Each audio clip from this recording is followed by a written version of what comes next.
오늘 본문의 말씀은 이제 사사기 17장에서부터 시작된 미가 신상 사건, 그리고 레위인 첩 사건이 발단이 돼서 결국에는 이제 이스라엘 11지파와 베냐민 지파가 이 이스라엘끼리, 동족끼리 전쟁을 하고 내전을 하는 그런 일들이 벌어지게 되었고요.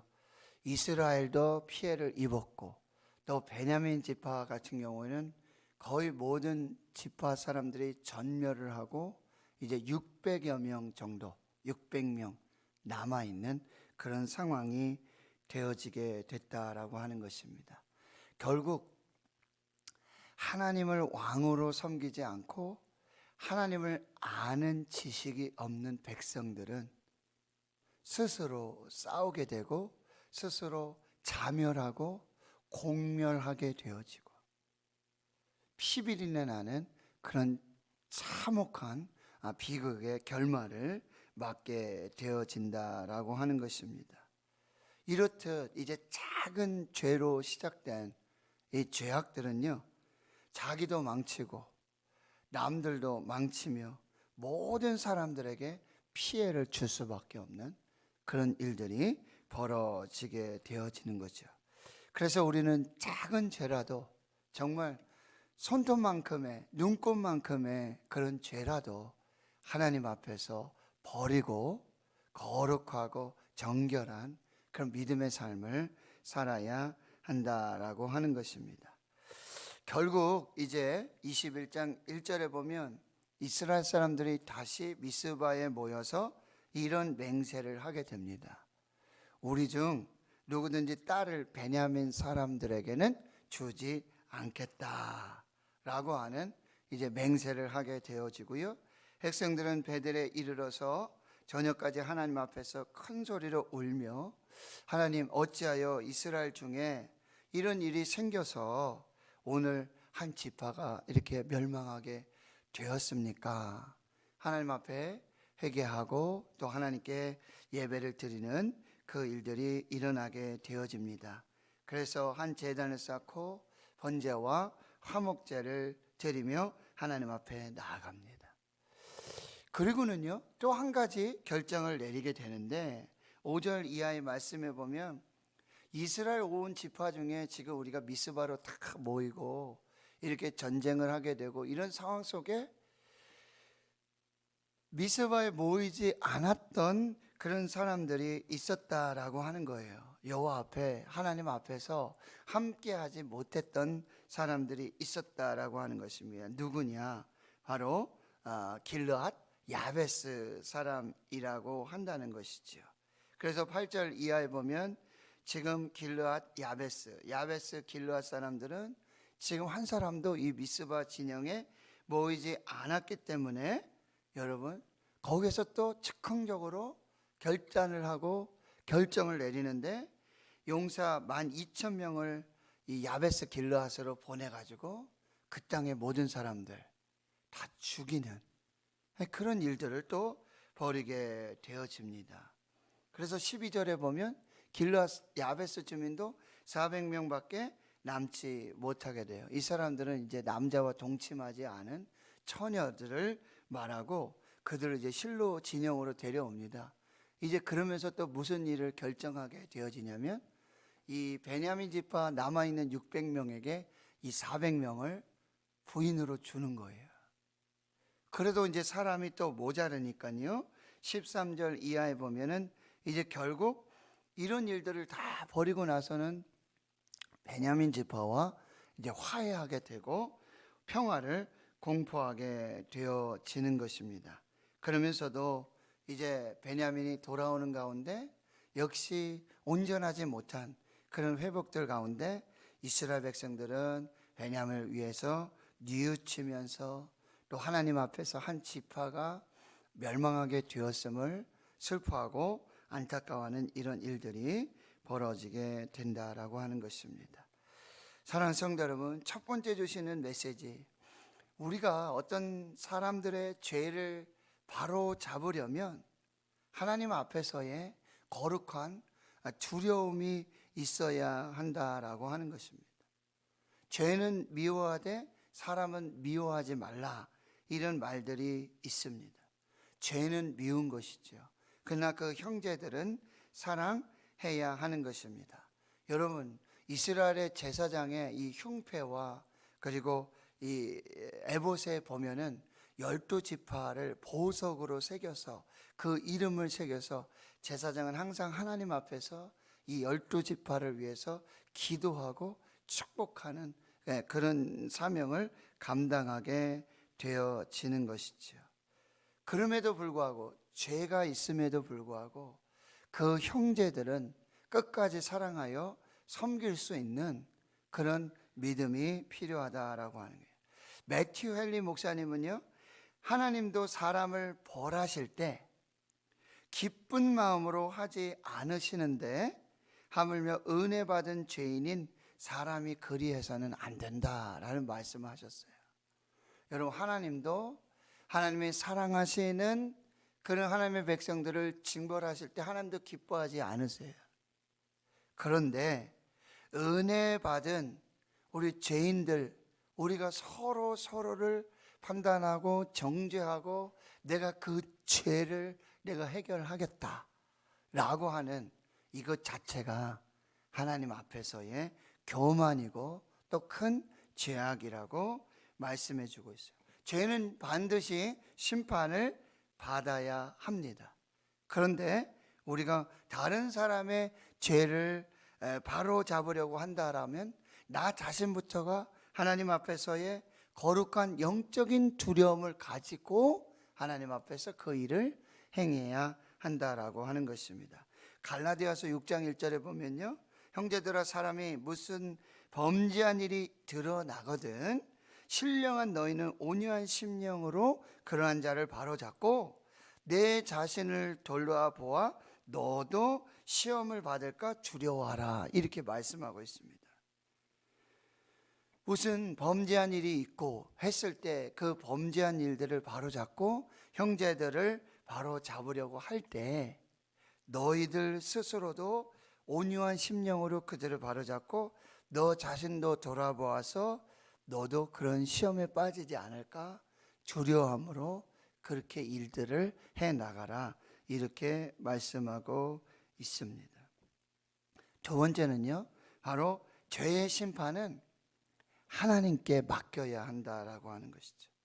오직 하나님께서 의로우신 재판장이 되어 주셔서 공의와 정의로 심판하신다라고 하는 거예요. 죄인인 우리는 누구의 심판자가 될 수 없다라고 하는 것입니다. 죄인인 우리는 죄의 심판자가 될 수 없고 오직 하나님만이 공의로 정의로 심판하시고 재판하실 수 있다. 그럼에도 불구하고 그 죄를 슬퍼하고 아파하면서 죄인에 대해서는 긍휼히 여기며 불쌍히 여겨야 한다.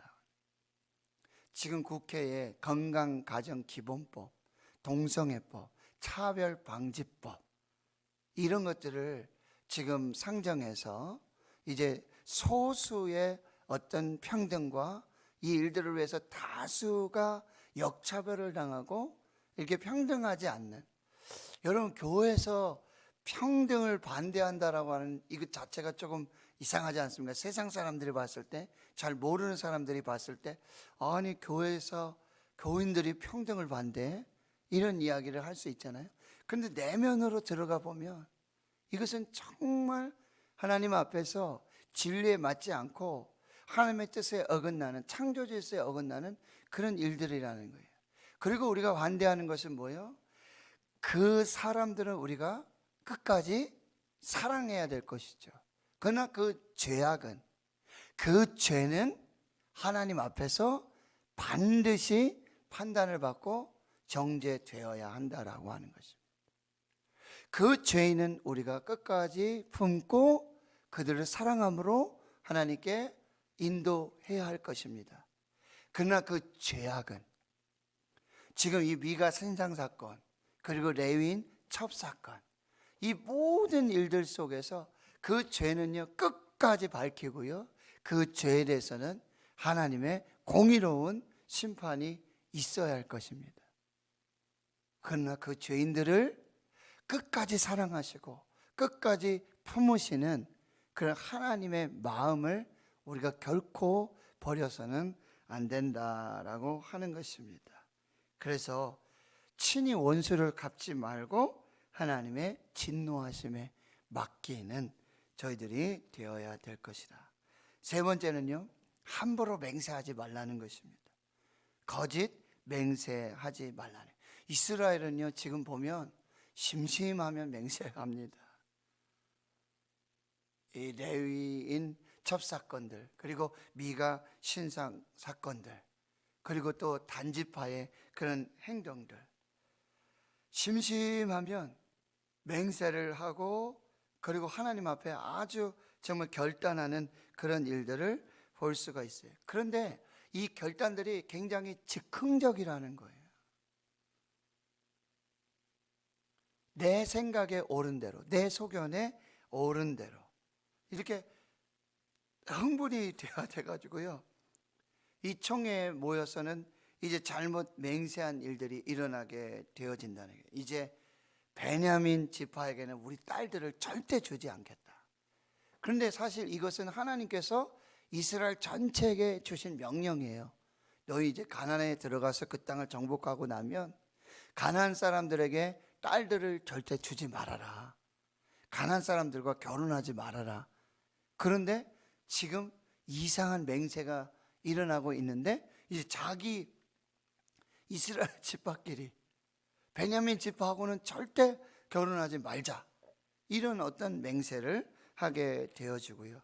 그다음에 지금 총에 나오지 않은 이 야베스 길르앗 사람들은 전부 다 또 죽이자, 뭐 이런 맹세들을 하게 되어진다라고 하는 것입니다.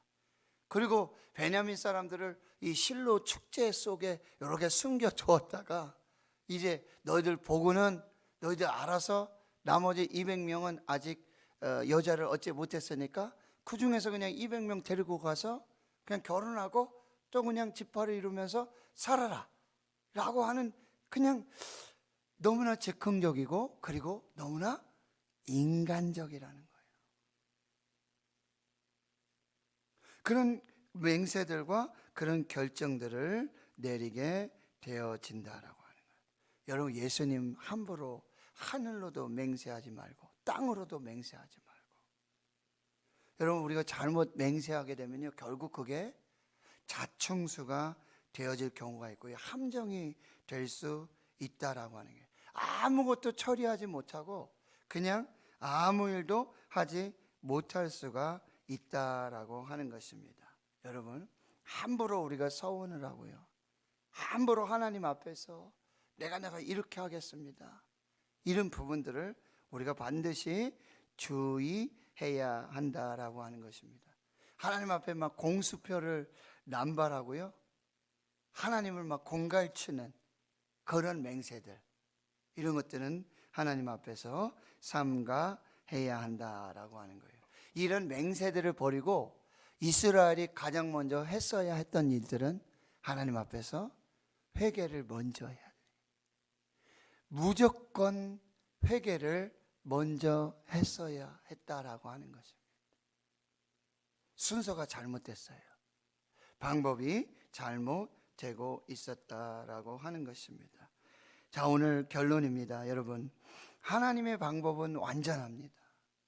그러나 인간적인 방법들은 불완전하고 상황을 더욱더 악화시킬 경우가 있다라고 하는 것입니다.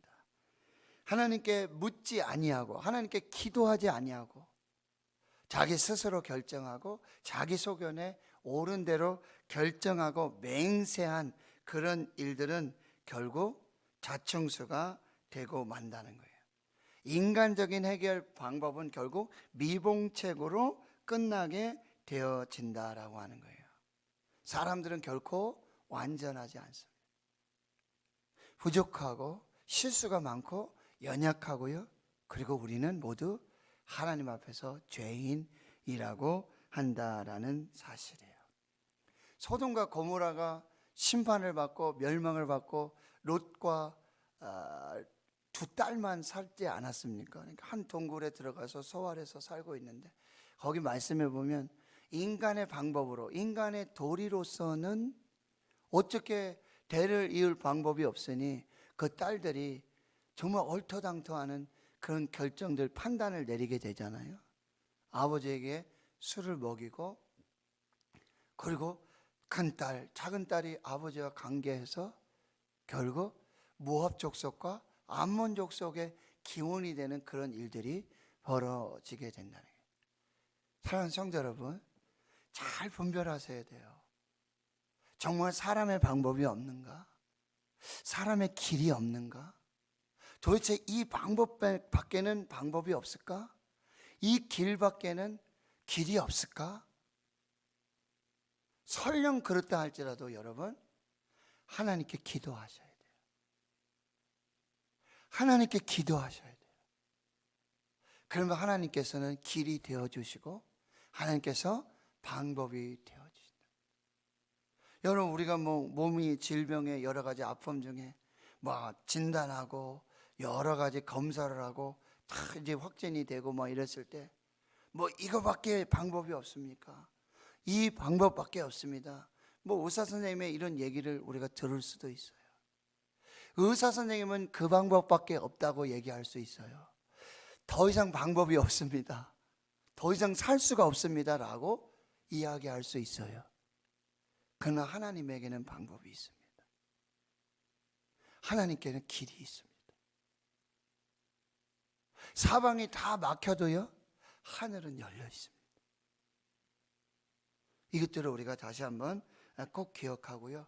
사사기를 끝나고 나면요, 룻기가 나오잖아요. 근데 룻기 1장 1절에는 뭐냐면 사사들이 치리하던 때의 이야기예요. 똑같은 시대의 이야기인데 전혀 해결 방법이 달라요. 베들레헴에 흉년이 들어가지고 이 엘리멜렉과 나오미, 말론, 기럧 이 가족들이 저 이방 땅 모압으로 피난을 가게 되어지죠. 거기서 이제 겨우 먹고 살 정도가 되어지는데 남편이 죽습니다. 그리고 두 아들이 거기서 결혼을 해서 며느리를 얻지만 이 두 아들도요, 한 10년 상간에 다 죽고 말아요. 방법이 없잖아요. 길이 없잖아요. 나오미만 시어머니하고 두 며느리 오르바와 룻만 남은 거죠. 그런데 그들의 모든 신경은, 이 영적인 안테나는 하나님께 있었고 베들레헴에 있었는데, 베들레헴에 하나님이 양식을 주셨다라고 하는, 흉년이 끝나고 양식을 주셨다라는 딱 이야기를 듣게 돼요. 그리고는 그들이 슈브, 돌이키다, 회개하다, 다시 베들레헴에 돌아와요. 방법이 없어요. 나오미도, 그리고 오르바는 떨어지고 룻과 함께 돌아가는데 방법이 없어요. 길이 없어요. 그런데 그들은 계속해서 하나님을 의지해, 끝까지 하나님을 의지해. 살 방법이 없어요. 결혼할 방법도 없고, 나오미가 그 늦지막에 또 결혼을 해서 유업을 얻고 기업을 얻고 자녀를 둘 수 없고, 그래서 룻과 결혼할 수도 없는 거잖아요. 근데 그들은 하나님 앞에 나아가서 하나님 붙들고 하나님을 의지했을 때 하나님이 길이 되어주시고 하나님이 방법이 되어주시는 거예요. 보아스를 만나는 거예요. 보아스와 결혼을 하고 거기에서요, 바로 다윗의 조상이 나오고 결국 다윗을 통해서 우리의 구원자 예수 그리스도, 그 구원의 역사가 시작된다라고 하는 거예요. 사랑하는 성도 여러분, 오늘 하나님 더 이상 방법이 없습니다. 사람들은 방법이 없다 그러고 세상에 봐도 도저히 길이 없습니다. 그럴 때 너무 서두르거나 너무 섣불리 결정하지 마세요. 더 하나님께 기도하시고 하나님 방법을 주시고 길을 주시고 하나님 돌파할 수 있도록 믿음을 주시고 하나님만이 방법 되시고 하나님만이 길 되심을 믿고 여러분 조금 더 기다리세요. 섣불리 판단하지 마시고 섣불리 맹세하지 마시고 하나님 앞에서 하나님이 길을 주시고 하나님 방법을 주시고 하나님의 은혜 주실 반드시 그때가 있다라고 하는 거. 그리고 하나님 주신 방법이 최고고요. 하나님 주신 지혜가 가장 완전합니다. 신뢰하시고 오늘도 하나님 앞에서 그렇게 하나님의 뜻을 이루시는 복된 역사가 있기를 주의 이름으로 축원합니다. 하나님 감사합니다. 오늘도 말씀을 통해서 우리가 하나님의 뜻을 분별하고 하나님의 계획과 하나님의 섭리와 하나님의 인도하심, 하나님의 방법, 하나님의 길을 묻고 찾게 하여 주시니 감사합니다. 하나님 어떤 일이 벌어졌을 때 우리는 당황하고 또 우리는 연약해서 완전하지 못해서 정말 거짓으로 맹세하기도 하고 헛맹세를 하기도 하고 잘못된 판단과 결정과 결단을 내릴 때가 너무 많습니다.